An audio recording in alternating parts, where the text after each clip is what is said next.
noches, queridas amigas, queridos amigos, comenzando un programa más de Diálogo Franco, 4 de noviembre, mañana martes 5, elecciones en los Estados Unidos. El país más importante del planeta Tierra va a elegir a su presidente de la República y no es poca cosa. Vamos a hacer un análisis con el profesor doctor Benjamín Fernández, abogado. Benjamín, ¿cómo estás? Hola, muy buenas noches, Federico. Benjamín Fernández, además de presentador, periodista, docente, abogado, vivió mucho tiempo en los Estados Unidos, conoce bastante la idiosincrasia de los americanos y nos va a ayudar a descifrar cómo son las elecciones en los Estados Unidos. Benjamín, de a poco, como un motor gasolero, de a poco vamos a ir arrancando. ¿Por qué los Estados Unidos no eligen en forma directa un presidente, sino que lo hacen en forma indirecta a través de los consejos electorales, de los delegados electorales? Bueno, eso tiene una lógica en relación a la cantidad de población que se encuentra distribuida a lo largo de todo su territorio. Estados Unidos es un país de dimensiones continentales y si se hiciera por el voto popular, un presidente o un candidato no haría más que campaña en 10 estados y no estaría en los 40 restantes. ¿Por qué? Porque la cantidad de población de California, de Nueva York, por citar, o Texas serían, o Pensilvania, Florida, serían determinantes. Entonces un presidente estaría representando los intereses de esas comunidades y no del conjunto de los 50 estados de la Unión, en donde la proporcionalidad de la representación de los votos compromisarios permite de que la elección finalmente sea algo más ajustado a lo que es la realidad electoral y la realidad poblacional. Ahora, a los parlamentarios se lo conoce, el senador, el diputado, en este caso congresista y representante respectivamente, pero al delegado electoral normalmente no se le conoce. ¿Quiénes son? Ese nunca traiciona la voluntad de la mayoría de los votantes de su estado. No puede estar saliendo en contra del mandato de la mayoría. Pero son, por ejemplo, exparlamentarios. No, son personas de un relieve cívico, escogidos por los partidos para representarlos, y que son los que cuando uno ve la participación de mucha gente en las convenciones de los partidos, muchos de ellos son parte de esa actividad cívica que vive de manera permanente y constante dentro de los partidos políticos durante el tiempo de vida de los norteamericanos. En tu largo deambular por los Estados Unidos, ¿alguna vez lograste hablar con algún delegado electoral? Sí, muchas veces. Yo he vivido en Estados Unidos 7 años, hice mi maestría en comunicación en la Universidad de Minnesota, después pasé un año haciendo ciencias políticas en Syracuse, en Upstate New York, y luego estuve en Cambridge, en Massachusetts, 2 años en Harvard, y conozco mucho ese país, he vivido en varias partes, y ahora vengo del medio oeste americano. Estuve 15 días, hace 3 semanas, en Minnesota, en Wisconsin, en Illinois, en Indiana y en Michigan. Y me pareció sorprendente lo que he visto porque después de estar varios años cubriendo elecciones norteamericanas, me di cuenta del escaso fervor que existe ahora. En la carretera, por ejemplo, entre Minneapolis y Ann Arbor, en Michigan, no hemos visto más que 2 grandes carteles, 2 de Kamala Harris y 1 de Trump, a lo largo de todo ese itinerario enorme, que generalmente suele tener una manifestación mucho mayor que la que pudimos observar. Lo mismo en las casas, el norteamericano suele poner una cuestión identificatoria en su jardín diciendo por quién van a votar. Eso también he visto mucho menos que en elecciones anteriores. Yo diría que la democracia liberal, la democracia occidental, la democracia americana está en un momento realmente trascendente y lo de mañana es un parteaguas con la historia. Veremos si esa democracia liberal todavía sigue entusiasmando o es capaz de escoger a un hombre como Donald Trump, que tiene 34 condenas, 94 procesos, condenado por violación, por utilización de fondos de campaña para la compra de una prostituta y también acusado o en proceso de serlo por el tema del ataque al Capitolio un 6 de enero. Es todavía alguien que representa en el imaginario norteamericano cuestiones claves que deberían ser juzgadas muy a pesar de esas cuestiones. Y yo creo que el caso de Kamala Harris mañana puede ser también un hecho histórico. Sería la primera mujer electa para la presidencia de ese país con una esencia que también está en las elecciones ahora, que es la cuestión migratoria. Ella es descendiente de indios y de jamaiquinos. Entonces yo creo que hay mucho también para observar en este tema. Yo creo que será una epopeya cívica si Kamala Harris llega a ganar. Y por el otro lado, si obtuviera el triunfo Donald Trump, sería un duro cachetazo a la democracia liberal, a la democracia occidental y a la democracia de Estados Unidos. Ahora, para un observador externo, en el caso nuestro, Paraguay, que estamos mirando, tomando un tereré, un mate, uno ve el programa, por ejemplo, del Partido Demócrata, del Partido Republicano, y me suscita la idea, quiero saber tus reflexiones, Benjamín, Kamala Harris podría ser el extremo del Partido Demócrata y a su vez, en sentido contrario, el expresidente Trump podría ser lo más de derecha del Partido Republicano. Alguien dijo una vez una definición que me parece muy acertada, que un republicano no es otra cosa que un conservador demócrata. Y un demócrata no es más que un liberal republicano. O sea, las grandes diferencias entre los dos partidos no son tan grandes. Por eso. En términos de política interna, sí. Pero esto están polarizando. Pero claro, hay que polarizar cuando ya no existe una propuesta política entusiasmante que agite al electorado. Por eso la cuestión está en de qué manera logro que el voto polarizante haga que nadie vaya a fondo en las cuestiones trascendentes en los Estados Unidos. En Estados Unidos se vota de arriba para abajo. Primero el bolsillo, después el corazón y por último el cerebro. Y yo creo que eso es lo que va a decidir mucho en esta campaña. La gente va a tener que mirar cómo le ha ido en términos económicos y Estados Unidos tiene un problema con lo que ha sido su gran capital y su gran aporte a las democracias liberales a nivel mundial, su clase media. Ella está viviendo muy mal desde hace 40 años. Los salarios de ese sector social no han mejorado en estos años y eso le puede pasar la factura a quien tiene el poder, al que está en ese momento administrando el país. El anterior fue Trump frente a Biden, con el agregado de la pandemia que también generó toda una situación especial, sí. Pero la gente tiende a castigar al partido que se encuentra en el gobierno. En este momento el gobernante es demócrata y algunos dicen de que han sido demasiados años con una inflación alta, lo que ha impactado severamente en el bolsillo de la gente y en los costos de vida y especialmente de alimentación y de acceso a la vivienda. Y para colocar ese tema sobre el que no existe una idea de cómo resolverlo, la gente dice, no, el problema es ahora con los inmigrantes. Allí está la clave de lo que nos pasa en este momento y por lo tanto aquel presidente que se opone a los migrantes debe ser satisfecho con el voto mayoritario de la gente que diga a la clase media le va muy mal porque han entrado demasiada gente en los últimos años y Trump dice si voy a ser presidente voy a echar a 1 millón de ellos. Pero a Trump no hay que creerle demasiado, también había prometido construir una valla y un muro con México y que los mexicanos se los pagarían. ¿Saben cuánto de eso cumplió cuando era presidente? Un 2%. Y México no pagó el muro. Por lo tanto, mucho de lo que él dice es mucho orientado a la cuestión de qué es aquello que puede despertar en un momento determinado el enojo de la gente y convertirlo en voto a mi persona. Él viene de reality, hay que recordar que tenía un programa de televisión que era bastante popular, y entonces sabe por dónde debe apelar a la cuestión de carácter sentimental o afectivo, o en este caso de repudio a algo, porque hay mucho voto en contra de algo, no un voto a favor de algo en particular. Cuando decís que el americano vota de abajo para arriba y comenzaste por los bolsillos, el corazón, el sentimiento y finalmente la razón, yo puedo inferir que lo que estás preconizando, de alguna manera, doctor Benjamín Fernández, es de que el americano en época del presidente Trump económicamente estaba mejor. No, a Trump le tocó una experiencia complicada que desarticuló prácticamente gran parte de su gobierno, la pandemia, el COVID. Tuvo 1 millón de muertos. Esa es una cifra espantosa para cualquier presidente. Muy Tampoco difícil. Le dio mucha importancia. Exacto. Dijo que no era una cuestión que había que atacarla desde el punto de vista científico, ridiculizó al encargado de esta lucha que tenía una tradición científica enorme por detrás. O sea, no hizo su tarea de presidente como debiera. Y entonces eso le costó una cantidad enorme de personas muertas. Para que la gente tenga una idea, alguno dirá, 1 millón de muertos no es nada. Bueno, 70.000 americanos murieron en Vietnam.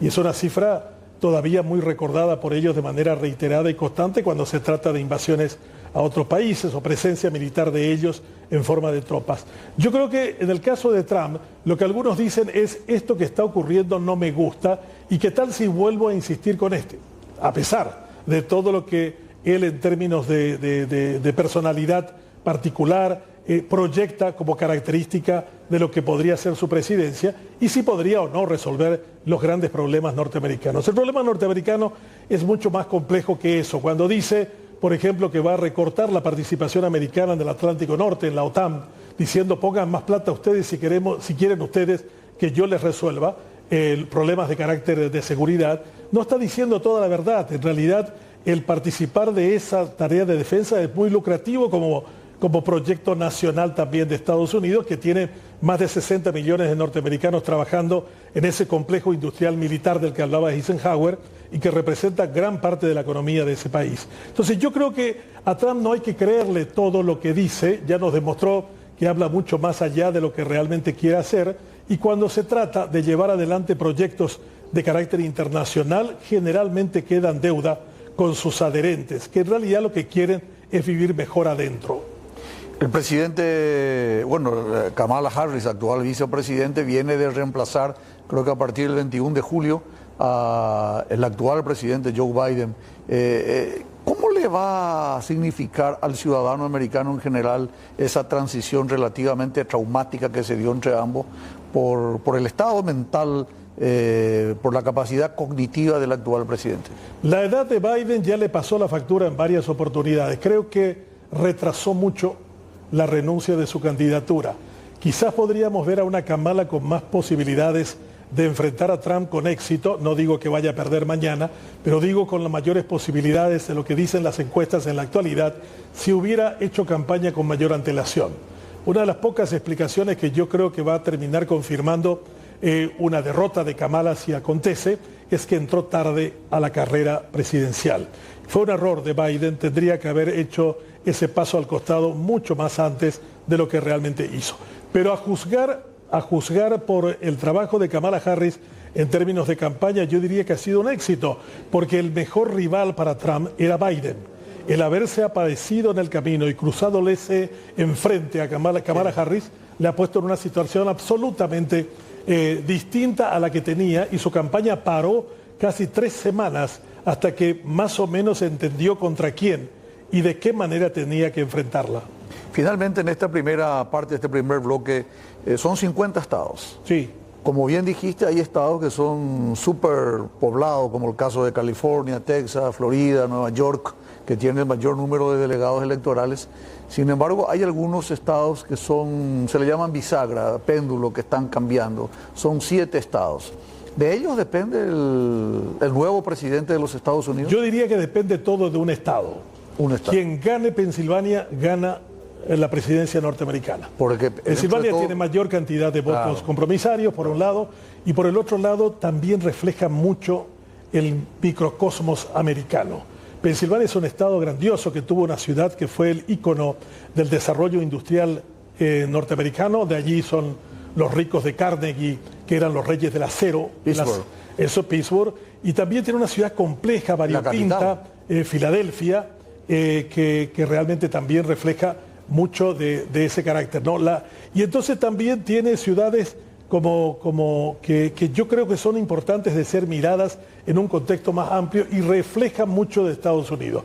Creo que el segundo estado que hay que mirar con atención es Carolina del Norte, que tiene muchas bases militares y que ha sido casi siempre un voto complicado de ganárselo.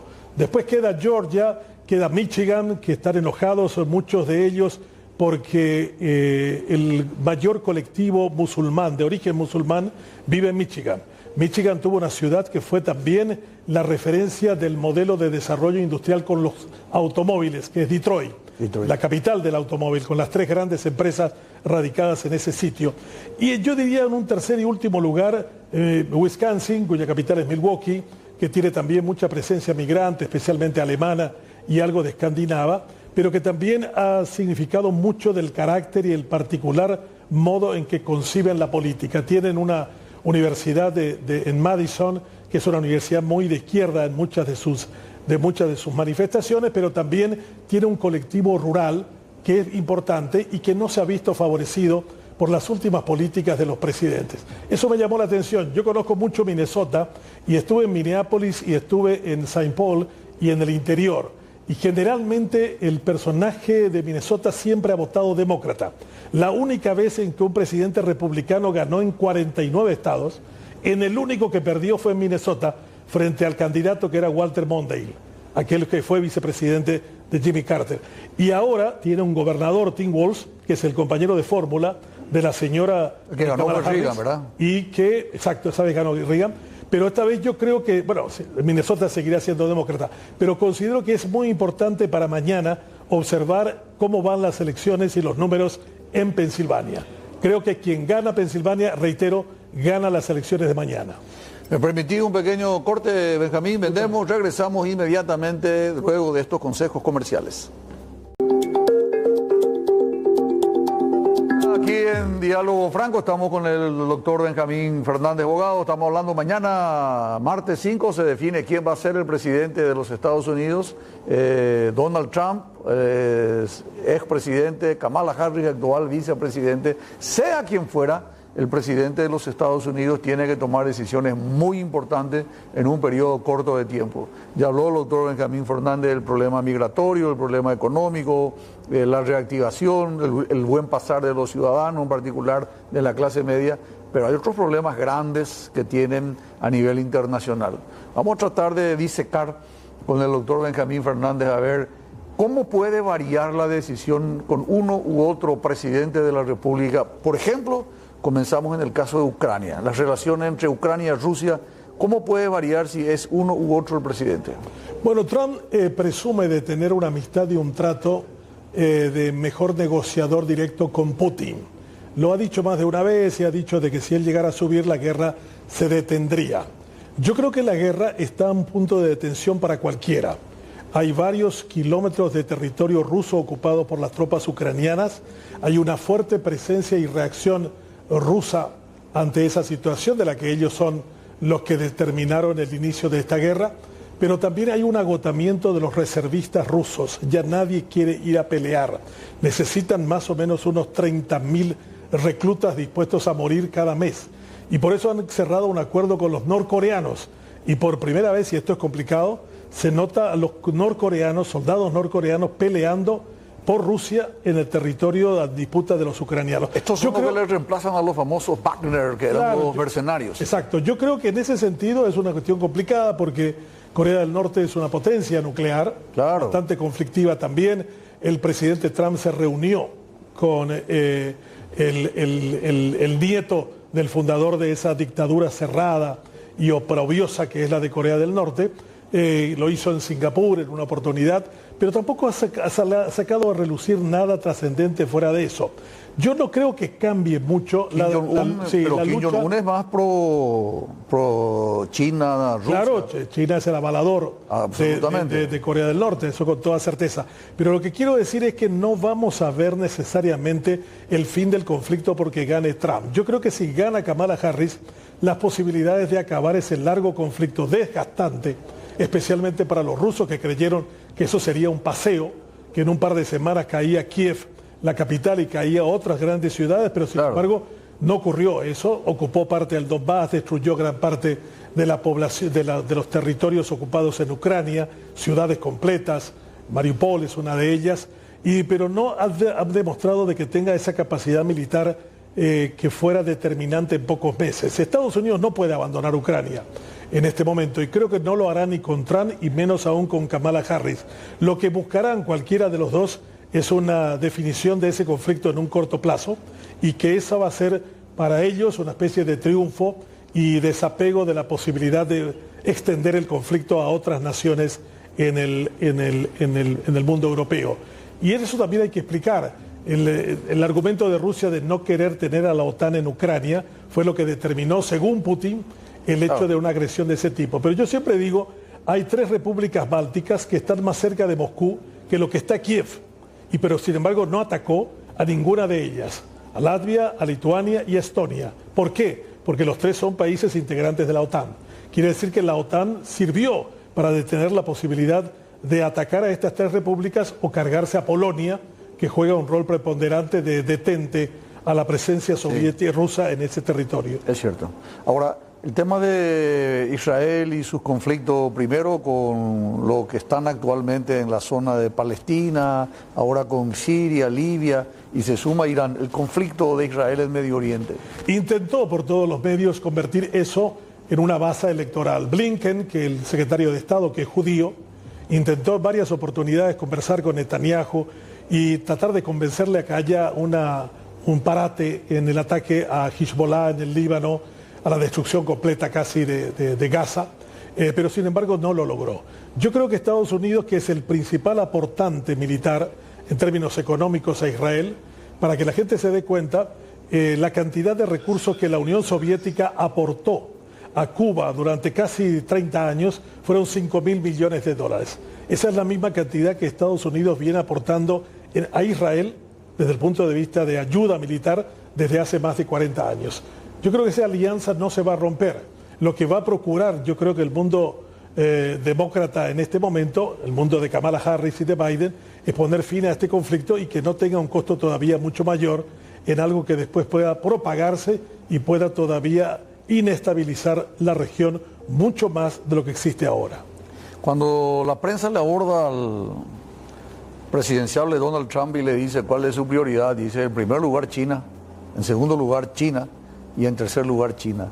¿Por qué tanto empecinamiento con China? ¿Le está desplazando China del primer lugar como país poderoso? No. Simplemente para que la gente pueda entender, la diferencia entre China y Estados Unidos en términos militares es 15-3. 15 Estados Unidos, 3 China. ¿Y económico? Y en términos económicos está bastante resquebrajado el impacto del crecimiento económico chino, que durante 15 años fue del 13%. Y ahora no ha crecido más del 4 o el 5% por una serie de problemas económicos internos. La globalización sí es un problema y que está en el trasfondo de esta cuestión.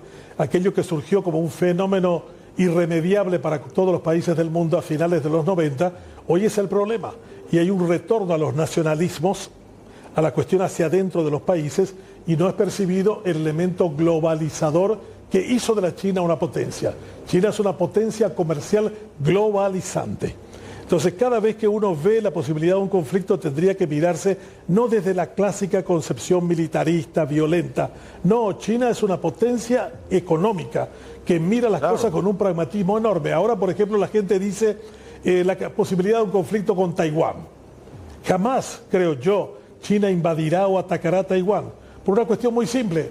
El principal inversor extranjero que tiene China es Taiwán. Claro. Es Taiwán. La cantidad de vuelos diarios que hay entre Taiwán y China continental es enorme. Entonces no hay ninguna posibilidad. El mayor productor de microprocesadores a nivel mundial, microchips, es Taiwán. Totalmente. O sea, si alguien ataca y destruye Taiwán, no podemos salir al aire porque los microchips están en estas cámaras, están en nuestros teléfonos celulares, está en todo aquello que tiene que ver con la nueva tecnología. Y eso no lo van a hacer. ¿Quién se animaría a destruir a Taiwán, que es el 70% de la producción de microchip a nivel mundial? Nadie. Iría en contra de sí mismo. Benjamín, tenemos que irnos. ¿Por qué utilizan los demócratas el burro como ícono y los republicanos el elefante? ¿Cuál es la historia? No, el elemento simbólico tiene que ver con identificaciones que los norteamericanos a lo largo de su historia tienen distintas explicaciones. Una de ellas, que para mí me convence, el burro era un animal de carga que ayudaba a la conquista de territorios y identificados con las personas de menores ingresos económicos, de los que el Partido Demócrata ha sido siempre afín. El Partido Demócrata ha sido el partido de los sindicatos, el partido de los trabajadores, el partido de los inmigrantes. Entonces mucho de esto está reflejado. Y en el otro era un partido que se ponía como el gran partido, la gran fuerza siempre detrás de los grandes impulsos económicos. El Partido Republicano es un partido conservador en lo social y liberal en lo económico. La Asociación Nacional Republicana viene su nombre y su historia del Partido Republicano. La carta fundacional que trajo José II de Kut a los Colorados ha sido conservador en lo social y liberal en lo económico. Después aparece J. Radaricio González y ha cambiado gran parte de la línea del partido, pero eso es una cuestión en la que vos y tu hermano conocen mucho más que yo. Pero básicamente creo que esa es una característica. Mañana es un día muy importante para el mundo. Vamos a ver si se escoge un modelo de decadencia de la democracia liberal o se busca alguien que haga historia convirtiéndose en la primera mujer presidenta de los Estados Unidos. Gracias, doctor. Muy amable. Gran placer para mí. Estuvimos con Benjamín Fernández Bogado, nosotros vamos a unos consejos comerciales y a la vuelta hablamos con dos exponentes de los Estados Unidos, ciudadanos americanos, para conocer más acerca de las elecciones de mañana. 5 de noviembre, ¿quién va a ser el presidente? ¿Donald Trump o la vicepresidente Kamala Harris? Muy buenas noches, queridas amigas, queridos amigos. Hoy tenemos un programa especial. Mañana son las elecciones en los Estados Unidos, el país más importante del hemisferio del mundo en realidad. Entonces, no es poca cosa lo que está en juego. Hay dos candidatos, la actual vicepresidente Kamala Harris por el Partido Demócrata y el ex presidente de la República, Donald Trump, por el Partido Republicano. Hoy en Diálogo Franco lo que pretendemos es tener una visión de primera mano de parte de ciudadanos americanos de cómo son las elecciones en los Estados Unidos de Norteamérica. Le saludamos a Rebeca Vil Chávez. Rebeca, ¿cómo estás? Todo bien, gracias. Muchas gracias. Rebeca Vil Chávez fue subsecretaria de Estado del Ministerio de Defensa de los Estados Unidos durante la administración del presidente Obama. Es una persona muy respetada, muy reconocida. Y bueno, hoy queremos preguntarle cómo son las elecciones, Rebeca, en los Estados Unidos. ¿Cómo se elige a un presidente de la República? Es buena pregunta porque es un sistema un poco compleja. ¿Es diferente a lo que...? Sí, sí, es distinto porque... Es diferente. Sí. Porque nuestras elecciones presidenciales se centran en un sistema que se llama el colegio electoral. Sí. Y no es como un voto directo. No es un voto directo. No. Es un voto indirecto. Yeah. Y por eso a veces no sabemos quién el ganador hasta unos días después. Claro, porque se dio el caso que algunos presidentes no fueron los más votados, pero tuvieron la mayor cantidad de delegados. Y pasó con Trump. La primera vez, sí. Porque Hillary Clinton ganó la mayoría de los votos. Clinton fue más votada. Sí, Hillary Clinton. Sí, Hillary Clinton y Donald Trump tuvo más votos en este sistema. Y este es lo que voy a explicar. Tuvo más representantes, pero menos votos para él. Ya. Y hay un esfuerzo ahora cambiar el sistema. Hay mucha gente que dicen que no es un sistema justo, porque la gente debe decidir, porque lo que pasa ahora es que los estados grandes con muchos votos, California, que son como, nosotros decimos swing states. Sí. Y bueno, pero California es un estado definido. California normalmente vota por los demócratas. Todo el mundo sabe que California, sí, va a votar. Dentro de los 50 estados, hay estados que son definitivamente demócratas, hay otros que son republicanos, y hay algunos que son borderline, intermedio. Sí. Y swing states. Sí, swing states. Y lo que pasa es que cada estado tiene cierto número de representantes en este colegio electoral. De acuerdo a la población. Y sí, todos tienen dos senadores, dos personas porque tienen dos senadores y después más el número de miembros del Congreso de representantes.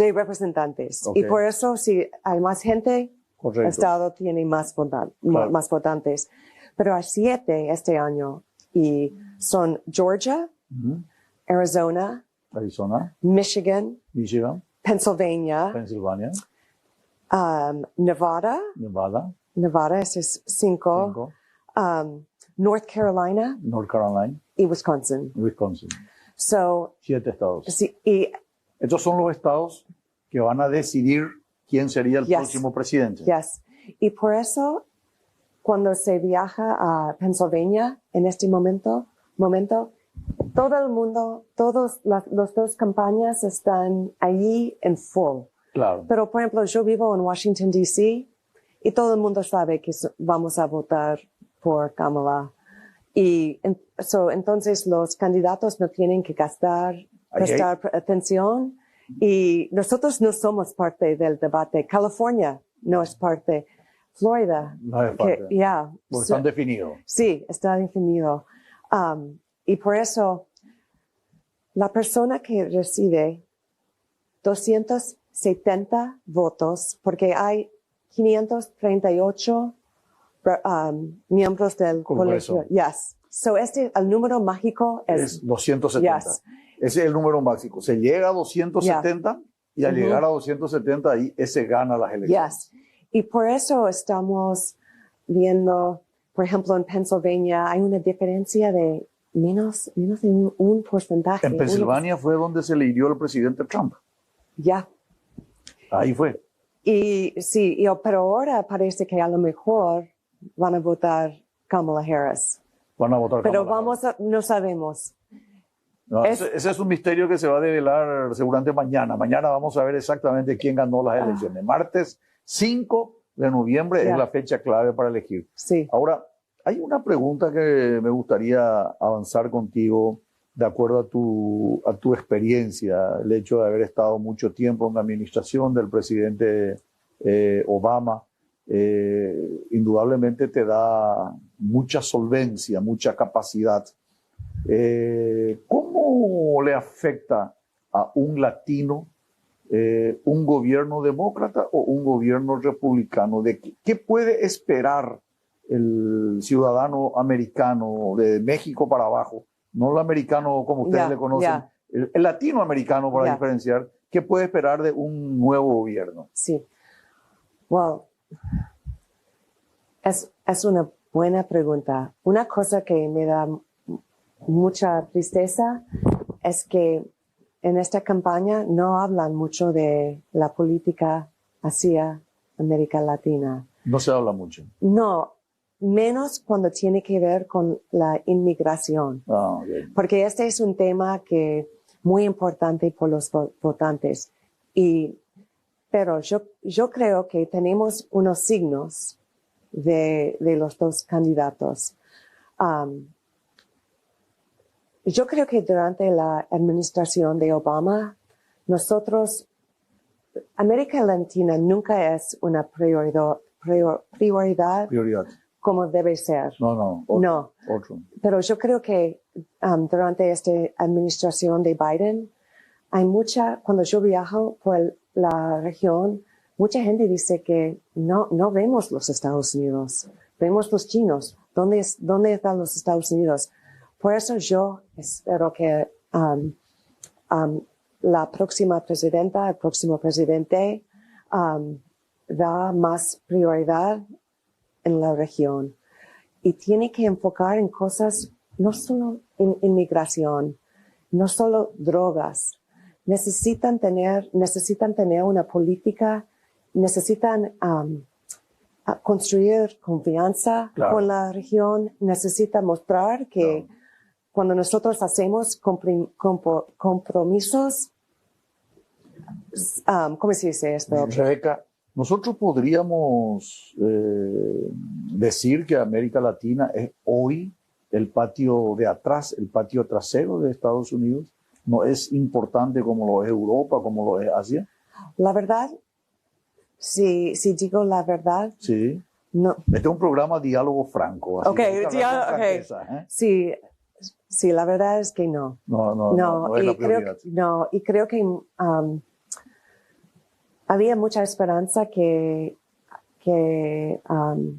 con esta administración de Biden, porque él pasó bastante tiempo en la región, que había como una idea que él iba a priorizar la región más. Y la verdad es que con todo lo que está pasando en el mundo, Ucrania, Israel, Gaza, todo esto, Taiwán, pero para mí no es excusa no hacer más con nuestros vecinos, con nuestro hemisferio. Nosotros compartimos un hemisferio.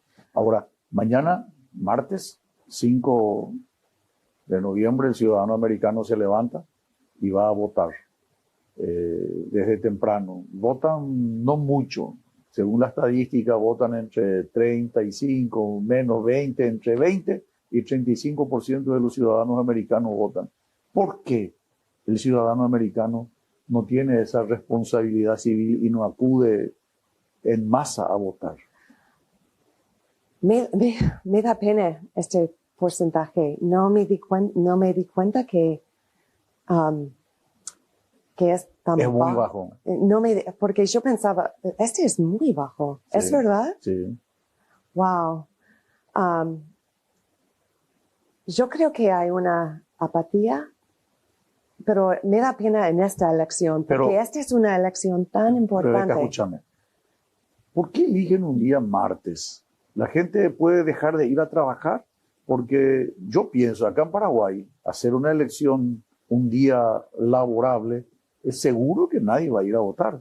Acá nosotros votamos un día domingo, entonces el día domingo todo el mundo está sin trabajo y se presume que van a votar. Hay mayor efervescencia, hay mayor cantidad de votos. ¿No creen ustedes que podría ser una solución establecer un día domingo para votar? O por lo menos debe ser un día no feriado. También feriado. Sí, esto es lo que debemos hacer, porque creo que nunca vamos a cambiar la fecha, pero yo creo que sí, esto es otra cosa. Tiene razón. Sí, alguien tiene que ir a trabajar. Lo que hacen para ayudar con esto, y tiene por ejemplo, yo, porque no voy a estar en los Estados Unidos, ya voté. Se puede, y creo que ya una gran cantidad de gente ha votado. Ya votó mucha gente. Sí. El presidente Trump intentó impugnar la última elección contra el presidente Biden justamente porque estaba en contra del voto anticipado o el voto por correo electrónico. ¿Para ustedes eso funciona bien? ¿Es normal? Sí, siempre. No hay. Hay pocos. Me imagino que siempre hay, esta es una palabra difícil, irregularidades. Sí. Pero no hay evidencia. No hay evidencia. No. O sea, ¿ustedes están de acuerdo en que se siga votando a través de anticipadamente? Ya. Y es un voto válido. Sí, es un voto válido. ¿Con eso puede aumentar la participación? ¿Cómo? Con eso podría aumentar la participación. Ya. Y creo que esto ayuda. Por ejemplo, mi hijo, que ya votó, mi hija. Yo creo que, creo que hizo, creo que dijo algo muy importante, porque yo creo que esta idea de cuestionar las es muy peligroso. Sí. Porque es la parte más fundamental. Es un daño a la democracia del Estado. Ya. La última pregunta. Hay encuestas sesgadas, dependiendo del medio. Por ejemplo, nosotros vemos que CNN le apoya básicamente al Partido Demócrata, entonces tiene un voto por Kamala Harris. Fox está más inclinado hacia el presidente Trump. ¿Cuál es la verdadera encuesta? ¿Cuál es la verdadera tendencia en las calles, en la familia, en las reuniones sociales? ¿Quién puede arriesgar? ¿Quién cree que gana mañana? No, yo creo que cualquier persona que dice que él va a ganar o ella va a ganar. No está definido. No. Y la verdad es que yo tengo confianza en las elecciones, pero no tengo mucha confianza en los polls, en los, ¿cómo se dice polls? Encuestas. Porque si en el pasado. Sí, han fracasado. Han fracasado. Ya. Y hay mucha gente que dice, por ejemplo, que la gente que quiere votar por Trump no va a admitirlo y van a entender. Sí. ¿Tiene sentido esto? Sí. Sí. Y hay otra gente que dice que que es lo mismo con Kamala. Pero la verdad es que yo no sé. Es un momento muy importante. Creo que es una elección. Todas las elecciones son importantes. Hay que esperar, y no solamente el 5 mañana, sino que a lo mejor hay que esperar varios días, como ya ocurrió en otras elecciones. Recuerdo muy claramente la elección entre Al Gore y el presidente Bush, George W. Bush, que duró meses y que no se pudo definir. Sí. Gracias, Rebeca, por estos minutos para con Diálogo Franco. No, muchísimas gracias. Muchas gracias. Éxitos. Bueno, nosotros vamos a unos pequeños consejos comerciales y regresamos inmediatamente con más Diálogo Franco. Bueno, muy buenas noches, queridos amigos, amigas. Ahora estamos en otra conversación, en este caso con Carlos Díaz Rosillo. Él es exdirector de políticas públicas de la Casa Blanca, perteneciente al Partido Republicano de los Estados Unidos, y él abiertamente a favor del presidente Donald Trump. Carlos Díaz, ¿cómo estás? Presidente, un placer. Carlos, nosotros llamamos elecciones, votamos, elegimos un presidente, la gente le vota y el más votado asume. En los Estados Unidos no es así. ¿Por qué? Así es. Buena pregunta. Cuando se redactó la Constitución de Estados Unidos, los padres fundadores no tenían confianza en que el electorado norteamericano, en que el pueblo pudiese tomar una decisión sabia. En ese momento la población era bastante rural, con muy poca educación, y no querían que el pueblo eligiese al presidente. Entonces muchos decían, si el pueblo no elige al presidente, ¿qué hacemos? Y otros decían, bueno, dejen que el parlamento elija al presidente, un sistema parlamentario. Tampoco querían eso porque pierde la independencia del Ejecutivo. Entonces no se podía poner de acuerdo ni que el pueblo elija al presidente, ni que el parlamento. Y se inventaron algo nuevo, una creación norteamericana, que es el colegio electoral, que le permite a un grupo de élites elegir al presidente directamente. Que son los parlamentarios. Que no pueden ser los parlamentarios, que son los miembros del colegio electoral. ¿Quiénes son estos? Son gente nombrada en ese entonces por la legislatura de cada estado. Okay. Hoy día nombrada por los partidos. El colegio electoral es un grupo hoy de 500, y hace muchos años ya, de 538 electores. De ahí que 270 sea el número mágico. Y es por eso que el número mágico es 270. Hay que ganar la mitad más 1. La mitad es 269 más 1. Y cada estado tiene tantos representantes en el colegio electoral como miembros del Congreso, los diputados y los senadores.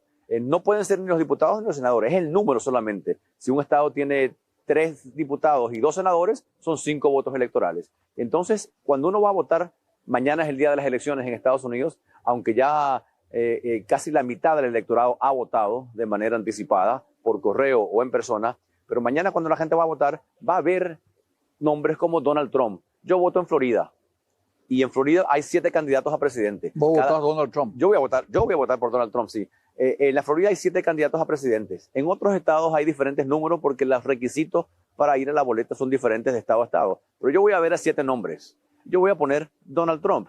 Pero en realidad yo no estoy votando por Donald Trump. Estoy votando, en el caso de la Florida son 30 electores, estoy votando por 30 individuos, que no sé ni siquiera quién son, aunque pueda buscarlo, que han prometido votar por Donald Trump. Y si Donald Trump gana el voto popular en la Florida, esos 30 individuos van a ir a votar por él al mes siguiente. Si gana la señora Harris, los 30 electores puestos por el Partido Demócrata van a votar por ella. Así que uno vota por una lista de electores que el mes siguiente se reúne y entonces vota por el candidato ganador del voto popular del Estado, no del país. Donald Trump ganó las elecciones del 2016 y sin embargo sacó casi 2 millones y medio menos. Clinton. Exacto. Hillary Clinton le ganó un voto. ¿No te parece, Carlos, que es como sacar la autoridad al ciudadano, al votante americano, de que no está en condiciones de votar? Yo sé que parece así, pero es un sistema que ha funcionado ya por casi... ¿Y no hay posibilidad de cambiar? Habría posibilidad, eso requiere una enmienda constitucional, lo que requiere primero que el Congreso la apruebe, después que lleve al Ejecutivo, sea aprobada por el Ejecutivo, y después que 3/4 partes de los estados ratifiquen esa enmienda. O sea, es complicado. Es muy complicado porque hay muchos estados pequeños que se benefician del sistema porque están sobre representados. Yo creo que es un sistema que ha funcionado porque si no, ¿quién elegiría al presidente? Las grandes ciudades. ¿Y Florida cuántos representantes del colegio electoral tiene? Florida tiene 30 representantes porque hay 28 diputados y 2 senadores. Así que tiene 30 de los 538. En número de estados, el primero sigue siendo siempre California. California es el número 1, tiene 54. El número 2 es Texas. El número 3 es la Florida. El número 4 es Nueva York. Ah, mira, pues tiene más que Nueva York. Tiene más que Nueva York. Ya Florida pasó en población. Así que ya somos el tercer estado más importante en cuanto a población y en cuanto a economía. La expectativa que hay para las elecciones de mañana, las encuestas, uno ve, por ejemplo, CNN y da un número, ve Fox, que es otra cadena, aparece otro número, CBS, NBS tienen algunas posiciones independientes. Sí. ¿Cuál es la verdadera encuesta que vos sentís Yo no me fijo mucho en las encuestas, yo me fijo en el promedio de las encuestas. Las encuestas, como sabemos, Puede fallar. es una foto en el tiempo, ¿no? Claro. Y pueden fallar y han fallado Claro. muchas veces, sobre todo con el presidente Trump, porque hay un voto secreto, un voto de gente que lo va a apoyar pero no se atreve a decirlo públicamente. Así que yo me fijo más en dos cosas. Número, en el promedio de las encuestas y en las tendencias. Si va subiendo, si va bajando. Y si nos dejamos llevar por el promedio de las encuestas y por la tendencia, en este momento, un día antes de las elecciones, la ventaja la tiene el presidente Trump. O sea, nosotros podemos adelantar hoy que mañana a esta hora, martes 5, ya las cadenas noticiosas van a anunciar, volvió a ganar Donald Trump. No creo que lo vayan a anunciar mañana. Bueno, pero las encuestas, los porcentajes. Sí, pero te digo porque, como dije, el colegio electoral es el que elige. Y en esta elección se espera que 7 estados sean clave. 43 estados, más el Distrito de Columbia, sabemos ya cómo va a votar. Las encuestas le da o a uno o a otro una ventaja muy, muy amplia. No hay manera, casi no hay manera de que gane otro del que ya pensemos que va a ganar en 43 de los estados y el Distrito de Columbia. En 7 estados la cosa está muy, muy reñida. Y ahí se va a definir. ¿Por qué quizás no sepamos mañana Ahí el está resultado? Pensilvania, Carolina del Norte, Así Ohio, Nevada. Ohio ya no, Ohio no. Arizona, Wisconsin y Michigan. En esos estados la cosa está muy reñida y cada estado tiene su propia ley electoral. En algunos de esos, los votos anticipados. ¿Por qué decía Ohio no? Ohio está definido. Ohio usualmente era un estado péndulo, ¿no? Péndulo. Iba para un lado, para el otro, como el péndulo. En esta ocasión, y en la elección anterior, y en la anterior a esa, el presidente Trump arrasó. Se espera que ganen por 8 o 9 puntos. Ya no va a ser un estado o sea, no se puede dudar. Creo que no se puede dudar que el Trump va a ganar Ohio. Pero ¿por qué no vamos a saber mañana, o quizás no sepamos mañana quién va a ganar inmediatamente? Porque en algunos de los estados claves no se pueden ni siquiera abrir los votos que llegaron por correo hasta después de que cierren la casilla. Ese es un problema. Entonces. Sí, entonces una vez que se cierran las casillas, se empiezan a abrir y contar los votos. Y si mucha gente votó por correo, eso va a tardar días en ser contados porque son votos a mano. ¿Puedes compartir con la audiencia de Diálogo Franco del pueblo paraguayo que te está viendo? Carlos, nos gustaría saber quién decide, cómo decidí vos, Carlos, si vas a votar presencial o vas a votar por correo. Decisión personal. Pero tenés que decidir vos. Sí, en 47 estados se puede votar de manera anticipada, muchos de ellos por correo. Uno pide una boleta electoral, te registras para votar, todos tienen que estar registrados para votar. En algunos estados hay que estar registrados semanas antes, en otros te puedes registrar el mismo día. Obviamente para pedir una boleta por correo tiene que ser con anticipación, uno pide la boleta y sencillamente así. Vos, que estás muy inmerso en la política de los Estados Unidos, ¿podés presumir qué porcentaje de los votantes de mañana tienen su voto vía electrónico?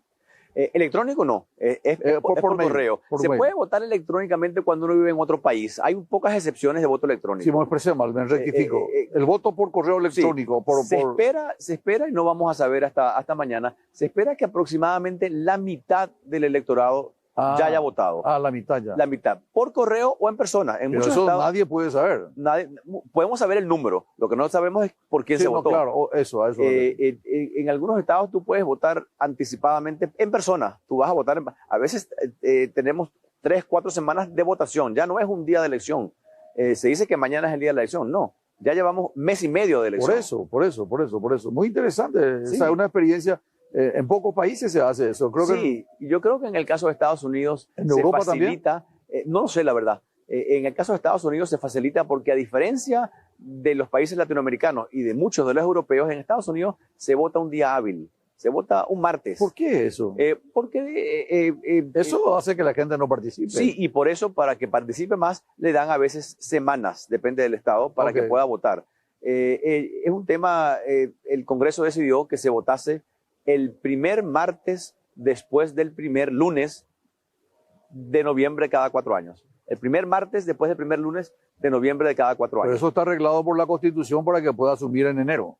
Es correcto. Bueno, la fecha en sí y la fecha de la inauguración, que es el 20 de enero, esa está fijada por la Constitución. 20 de enero. 20 de enero. Entonces, a partir del 20 de enero viene el primer lunes de noviembre, pero eso cambió. va el primer martes. Antes era en marzo que el presidente tomaba posesión. Eso se Pero cambió hace rato. como 80 años más Sí, o hace menos. rato que- Se cambió. Habitualmente lo hace en enero. Hoy día es por la Constitución, el 20 de enero. Carlos, me gustaría ir a unos consejos comerciales porque tenemos que vender. Y a la vuelta quiero que nos cuente cuál es la diferencia entre la propuesta de los demócratas y los republicanos. Claro que sí. Carlos Díaz compartiendo con nosotros aquí en Diálogo Franco. Bueno, estamos de vuelta aquí en Diálogo Franco. Nos acompaña Carlos Díaz Rosselli. Él es, como les dije, ex jefe de políticas públicas de la Casa Blanca, muy involucrado con el Partido Republicano y lo dice abiertamente, va a votar por Donald Trump. Carlos, desapasionadamente de tu corazoncito republicano, ¿cuál es la diferencia filosófica, doctrinaria, económica incluso, que existe entre el Partido Republicano y el Partido Demócrata? Hay varias diferencias y también los partidos han cambiado. El Partido Republicano de hoy es muy diferente al Partido Republicano de hace 3 elecciones atrás, porque el presidente Trump ha cambiado gran parte de las políticas públicas del Partido Republicano. ¿Cuáles son las diferencias principales? Número 1, la visión del rol del gobierno. Los republicanos creemos en que el gobierno debe ser un gobierno chico, un gobierno necesario para obviamente proveer la defensa nacional. Hay ciertas cosas que solamente el gobierno puede ofrecer. Y la visión es que el gobierno no se debe de meter en las cosas en las que no se debe de meter. Un gobierno chico, un gobierno que esté consciente de que nadie es mejor que tú para gastar tu dinero, no para dárselo al gobierno. Impuestos bajos que crean desarrollo económico, que le permitan a los empresarios hacer lo que hacen mejor, que es crear riqueza, crear empleos. Que un gobierno que sí, que dé programas sociales, pero solo los necesarios, no programas excesivos. Y el Partido Demócrata cree que el rol del gobierno es mucho más amplio, que el gobierno tiene una responsabilidad de proveer servicios sociales que si no los hace el gobierno nadie más lo va a hacer. Es más asistencialista. Más asistencialista y por lo tanto, para poder costear todos esos programas hay que cobrar más impuestos. Creen que es justo que los que ganen más paguen más impuestos, no solamente en cantidad, sino también en proporción. Entonces, la visión del Partido Demócrata es un gobierno más grande, un gobierno más intervencionista. Y desde el punto de vista de la política migratoria, sí, el presidente Trump en su administración anterior prometió que iba literalmente a poner una muralla y cerrar la frontera de Estados Unidos con México. Sí. Da la impresión, por lo que uno percibe, que el presidente Trump es un poco más rígido con respecto a la política migratoria. Sí, ¿Eso es así? Totalmente. El presidente Trump piensa que si no tienes frontera, no tienes país, que para tener un país soberano tienes que tener fronteras y que las fronteras hay que respetarlas. Mucha gente piensa que no está consciente de que Estados Unidos es un país de inmigrantes. Obviamente Estados Unidos es un país de inmigrantes y los inmigrantes contribuyen muchísimo a la economía y a la sociedad norteamericana. Aquí la cuestión es una de migración ilegal. Él está muy consciente de que tenemos prácticamente una invasión en la frontera sur y que hay que tomar medidas contundentes para parar o por lo menos frenar esa migración ilegal.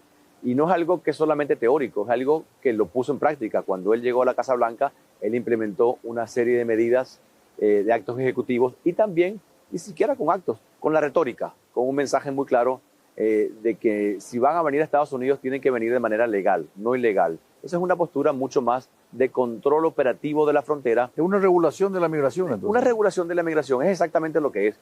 Que vengan los inmigrantes, pero que vengan de manera legal, que pasen por todo el proceso legal para poder entrar a Estados Unidos como migrantes legales. Sin embargo, da la sensación, ¿verdad?, al escucharte, Carlos, que eso le restaría voto de la población latina al presidente Trump. Sin embargo, en las 2 últimas elecciones que se presentó, una que ganó y otra que perdió, tuvo muchos votos latinos.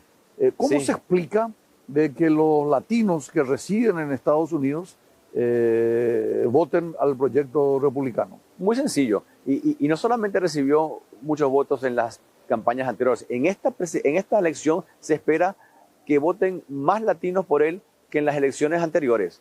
Estamos esperando que llegue quizás al 40% del votante latino, que para un republicano es mucho. cómo se explica esto? Creo que de una manera muy sencilla. Número uno, los inmigrantes legales en Estados Unidos, que hoy día son ciudadanos, los que pueden votar, pasaron por el proceso legal y creen que es muy injusto que lleguen otros de manera ilegal y le den ahora todo tipo de beneficios que ellos no tuvieron. Entonces, un inmigrante legal dice, bueno, hay procesos que ellos tuvieron que cumplir. Hay una gradualidad que hay que y estos no lo cumplieron, número uno. Número dos, también es un tema económico.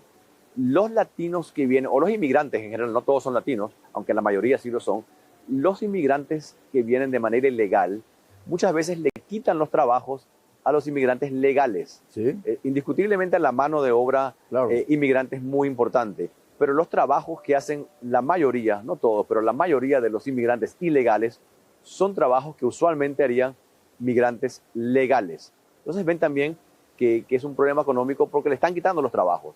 Y eso es particularmente grave en la zona de la frontera, donde hay muchísimos latinos, en su gran mayoría mexicoamericanos, que sienten que esta especie de invasión en la frontera sur le está afectando directamente en la economía y en la seguridad. Entonces, creo que es muy lógico que la comunidad latina, que entiende el tema de inmigración bien, dice, bueno, ¿por qué ellos llegan de manera ilegal y le dan todo tipo de beneficios en Nueva York? Un inmigrante ilegal en Nueva York ahora le dan hoteles, el gobierno ha reservado hoteles para poder darle albergo, mientras que a los inmigrantes legales no hicieron eso con ellos. Entonces, lo ven como una gran injusticia. Parece realmente razonable lo que decís. La siguiente pregunta guarda relación a qué diferencia hay entre un gobierno demócrata y un gobierno republicano en su prioridad hacia América Latina versus Europa, China, Asia, mejor dicho, o sigue siendo lógicamente América Latina, como se dice, el patio trasero de los Estados Unidos. Mira, aquí te puedo decir con total objetividad que los Estados Unidos por décadas ha ignorado la América Latina. Sí. Gobiernos republicanos y gobiernos demócratas. No hay manera de decirlo de otra forma, ¿no? Es correcto. Así se percibe, ¿no? Sí, Estados Unidos ha ignorado la América Latina. Eso ha generado una gran influencia china en la América Latina y en otras partes del mundo. Mientras los americanos... En desmedro de Estados Unidos. Totalmente. Paraguay es uno de los pocos que no tiene relaciones con China, sino que estamos firmes con Taiwán. Y qué bueno, uno de los únicos dos países de la región que apoyan al gobierno de Taiwán. Pero en otros países, mientras los Estados Unidos está ausente, vienen los chinos de una manera muy estratégica, muy inteligente, muy a largo plazo, han venido comprando influencia y han venido construyendo puertos y aeropuertos, carreteras, puentes, infraestructura crítica. Y obviamente cuando uno ve la letra chiquita en estos acuerdos es muy desfavorable para los países latinoamericanos y muy favorable para el Partido Comunista China. Y yo le hago esa pregunta muchas veces a presidentes, a líderes que entran en acuerdos con China. Le digo, presidente, ¿no se da cuenta? Y me dicen todos lo mismo. Sí, obviamente me doy cuenta. Si la opción es entre una compañía americana y una compañía china, siempre me voy con la americana. El problema es que la americana no está por ningún lado, no entra en la licitación, no hace los proyectos.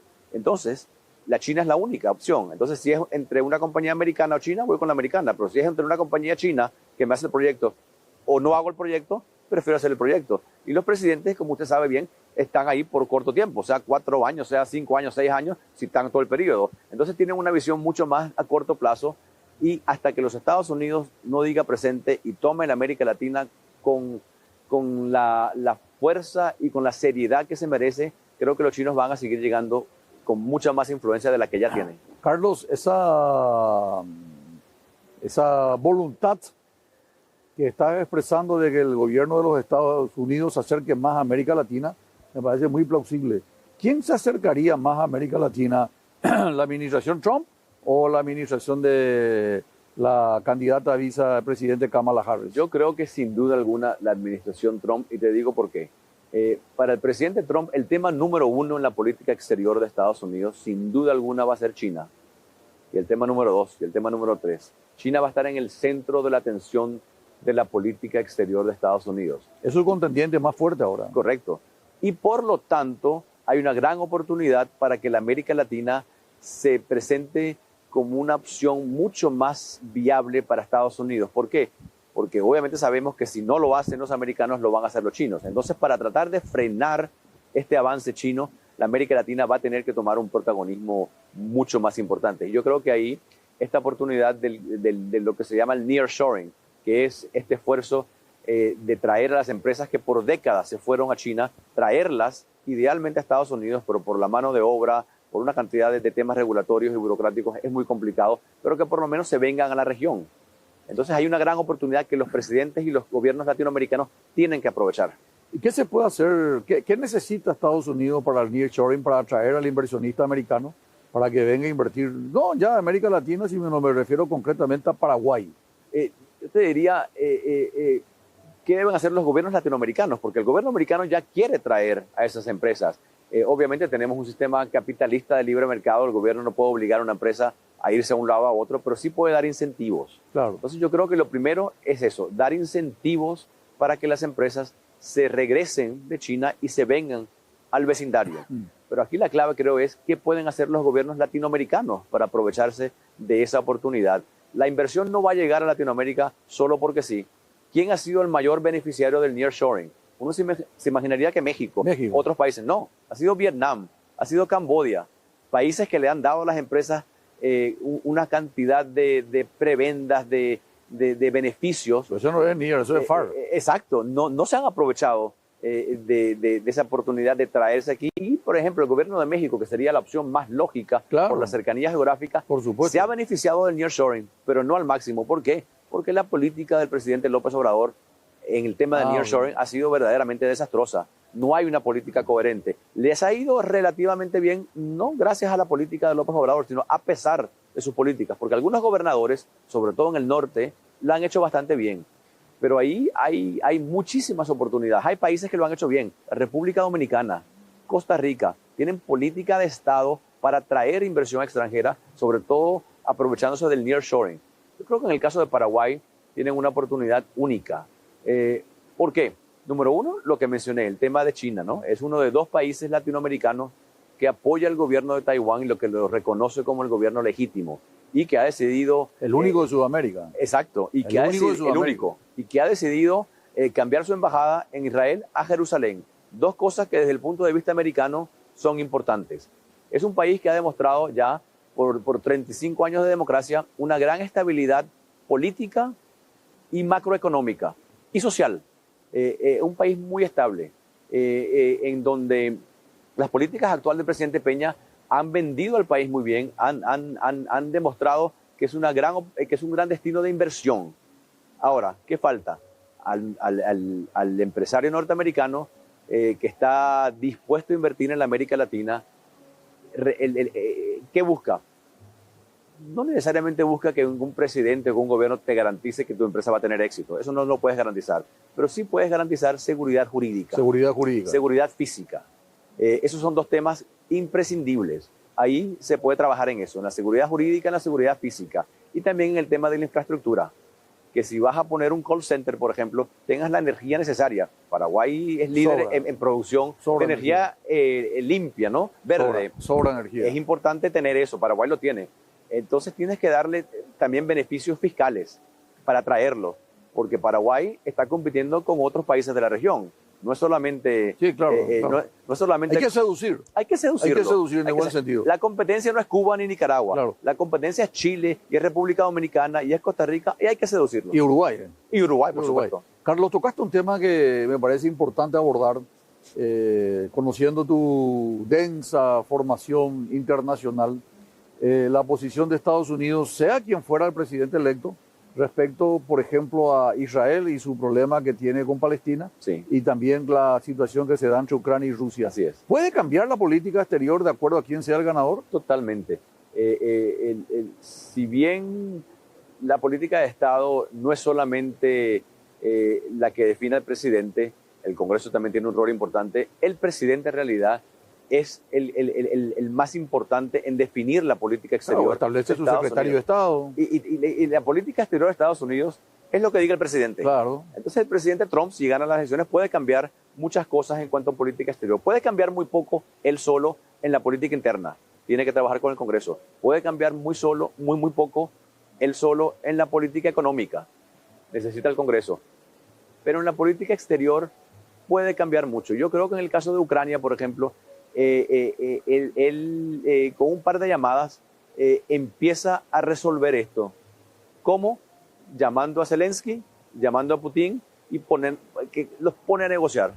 En el caso del Medio Oriente es un poquito más complicado porque obviamente es un conflicto que lleva ya cientos de años y un tema no solamente cultural y religioso, sino que es mucho más complicado. Ya entra el fanatismo ahí, ya es totalmente, muy pero ahora, es el único déjame volver brevemente sí. al tema de Ucrania. Sí.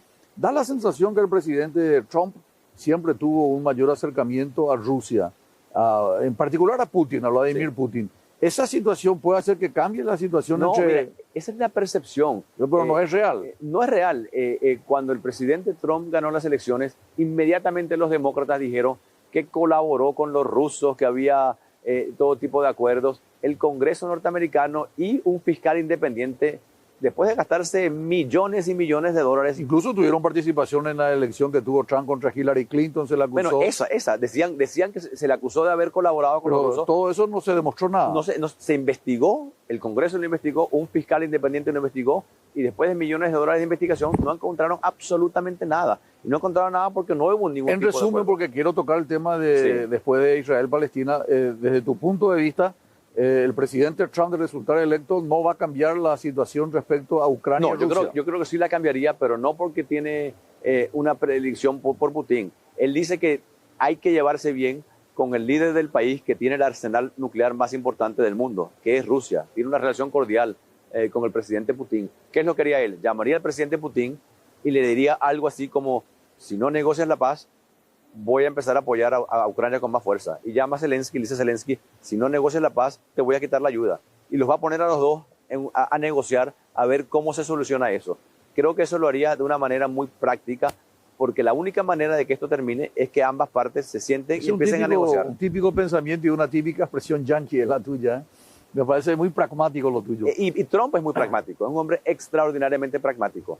En el Medio Oriente, si bien es más complicado, es el único presidente reciente que pudo lograr la paz o negociar la paz entre Israel y tres países árabes. Dos árabes, uno musulmán no árabe. Así que pudo negociar esta paz. Eso fue histórico. Eso fue histórico, no le dan crédito por eso. Así que cuando el presidente Trump ganó la elección en el 16, todo el mundo decía: este hombre va a meter a Estados Unidos en todo tipo de guerra. Y es el único presidente en la historia moderna que no metió a Estados Unidos en ninguna guerra y que empezó a sacar tropas de otros países. Y entre el gigante de China y la pequeña isla de Taiwán, no es un problema menor. Porque hay mucha agresividad de parte de China con respecto a Taiwán. Eso es preocupante. A mí la cuestión es no si en algún momento China va a invadir a Taiwán, es cuándo lo va a invadir. Y yo creo, obviamente esto no lo sabe nadie, pero yo creo, sinceramente, que el gobierno de Xi Jinping, el gobierno de China comunista, no se atrevería a invadir a Taiwán si Donald Trump está en la Casa Blanca. ¿Y por qué Estados Unidos no tiene una embajada en Taiwán? Estados Unidos, desde hace ya más de 5 décadas, reconoce al gobierno de China comunista como el gobierno legítimo de China. Eso cambió cuando el presidente Nixon llegó a la Casa Blanca y lo hizo por una razón muy, muy pragmática. En ese momento, el gran enemigo de Estados Unidos era la Unión Soviética. Y si bien por razones ideológicas el gobierno de Estados Unidos apoyaba al gobierno de Taiwán, no al gobierno de China comunista, por razones pragmáticas dijo: bueno, el enemigo aquí es la Unión Soviética, el gran enemigo de la Guerra Fría. Estamos viendo que hay divisiones entre los comunistas chinos y los comunistas soviéticos. Entonces, el enemigo de mi enemigo es mi amigo. Entonces se acercó el presidente Nixon y el gobierno americano al gobierno de China para tratar de crear una división con la Unión Soviética y eventualmente, que así lo hicieron, ganar la Guerra Fría. Eso fue Además, en la época del presidente Nixon, China no es lo que es actualmente. Totalmente. Fue una decisión estratégica que tenía mucho sentido en ese momento. Ahora sabemos, obviamente, que China es presenta un verdadero peligro para la seguridad nacional de Estados Unidos, y todos esos 50 años de política de acercamiento, política bipartidista, republicanos y demócratas, que decían: la manera de tratar con los chinos es acercarnos a ellos, comerciar con ellos, tener más contacto, porque si lo hacemos así, van a ser más democráticos y más capitalistas. Y lo que nos hemos dado cuenta es que esa estrategia no funcionó. Ni son más democráticos, ni son más capitalistas. Carlos Díaz Rosillo, yo te agradezco enormemente por esta oportunidad de poder compartir con la audiencia de Diálogo Franco. Nos están viendo, es un horario central para nosotros aquí en Asunción, Paraguay. Así que estamos felices de tenerte. Esa cámara es tuya. ¿Cuál es el mensaje que le das a los ciudadanos americanos que mañana tienen que ir a votar y que están radicados aquí en el Paraguay? Creo que esta va a ser una elección extraordinariamente importante. Y aquí las opciones son muy claras entre una candidata de continuidad y un candidato de cambio. Aquellos norteamericanos que consideren que las cosas se están yendo bien en Estados Unidos, que el país va por el camino adecuado, tienen como opción de continuidad a la señora Harris.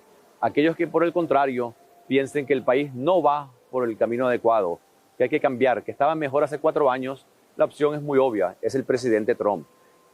Y también les diría que esta es una elección no solamente para escoger al presidente de los Estados Unidos, sino para escoger al líder del mundo. Y yo sé que suena fuerte, pero el presidente de Estados Unidos es el líder del mundo. Y la decisión está en las manos de los votantes y es una decisión que yo considero muy sencilla. Obviamente apoyo al presidente Trump, pero si quieren continuidad, si quieren más de lo mismo, la señora Harris, la candidata, si quieren algo nuevo, algo diferente y regresar a las políticas públicas del presidente Trump, él es la única opción entonces, la única opción viable. Muchas gracias a la audiencia por la preferencia. Retornamos, si Dios permite, el próximo lunes con más Diálogo Franco. Mañana sabremos quién es el presidente de los Estados Unidos, el líder del mundo en el planeta Tierra. Diálogo Franco fue